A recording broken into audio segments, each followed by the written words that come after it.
Welcome to TRB physics channel. நீங்கள் எங்கள் channel புதுசாக இருந்தால் சப்ஸ்கிரைப் பண்ணிக்கோங்க. பக்கத்தில் இருக்க பெல் ஐக்கனையும் கிளிக் பண்ணிக்கோங்க. ஸோ அது நான் போடுற எல்லா வீடியோஸும் உடனே நோட்டிஃபிகேஷனில் வரும். ஸோ இன்றைக்கி என்ன வீடியோ பார்க்க போகிறோம் அப்படின்னு பார்த்தீங்கன்னா, இன்றைக்கி அந்த 2% ப்ரொமோஷன் அவமதிப்பு கேஸ், அதாவது நம்மளுக்கு என்னென்னா இந்த 2% அமைச்சு பணியாளர்கள் கேஸ் போட்டிருந்தாங்க. அதாவது அவங்களுக்கும்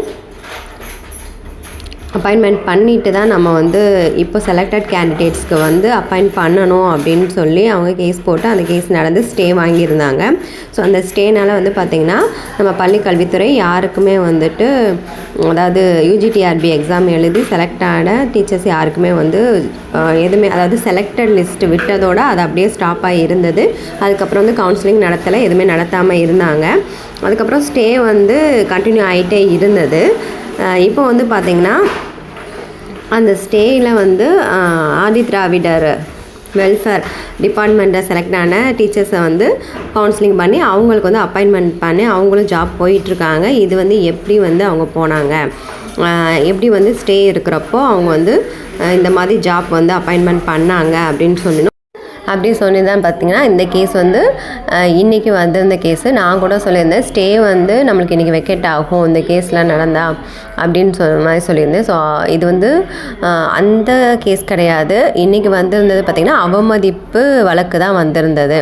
தீர்ப்பை நீதிமன்றம் ஸ்டே கொடுத்துருந்தாங்க. அப்படி ஸ்டே கொடுக்குறப்ப எப்படி நீங்கள் அப்பாயின்மெண்ட் பண்ணீங்க, அது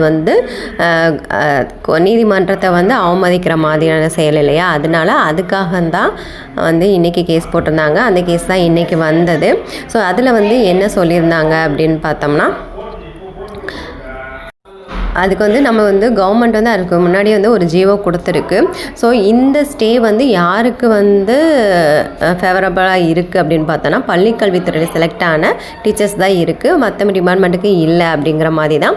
அந்த ஒரு பாயிண்ட் ஆஃப் வியூவில் தான் அவங்க ஆதி திராவிடர் வெல்ஃபேர் ஸ்கூலில் அப்பாயின்மெண்ட் பண்ணியிருந்தாங்க. ஸோ இதுக்கான விளக்கத்தை தான் நீதிமன்றம் கேட்டிருக்கு. கேட்டு பார்த்திங்கன்னா இந்த கேஸை மறுபடியும் தள்ளி வைக்கப்பட்டிருக்கு. பார்த்திங்கன்னா 2 வாரம் தள்ளி வைக்கப்பட்டிருக்காங்க. இப்போ நம்மளுக்கு 17/12/2024 இந்த கேஸ் நடந்தது. இதோட அடுத்த வழக்கு பார்த்திங்கன்னா எப்போ வருது அப்படின்னு பார்த்தா, வருகின்ற 7ஆம் தேதி ஜனவரி, அடுத்த வருடம் 2025 அடுத்த வருடம் 7ஆம் தேதி நம்மளுக்கு இந்த தீர்ப்பு, இந்த வழக்கு மறுபடியும் வருது. ஸோ அப்போ தான் பார்த்திங்கன்னா அப்போ கவர்மெண்ட் ஒரு தெளிவான முடிவு கொடுப்பாங்க. அதில் பார்த்திங்கன்னா நம்மளுக்கான ஸ்டேவும் வெக்கேட் பண்ணுறதுக்கான சான்ஸும் இருக்குது.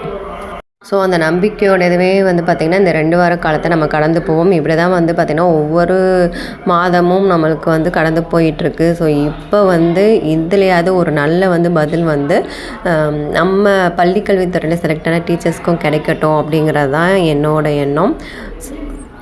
ஸோ பொறுமையாகவும் நம்பிக்கையோடவும் நம்ம காத்திருப்போம். நம்மளுக்கான விடிகள் சீக்கிரமே கிடைக்கும் அப்படிங்கிறத நம்புவோம்.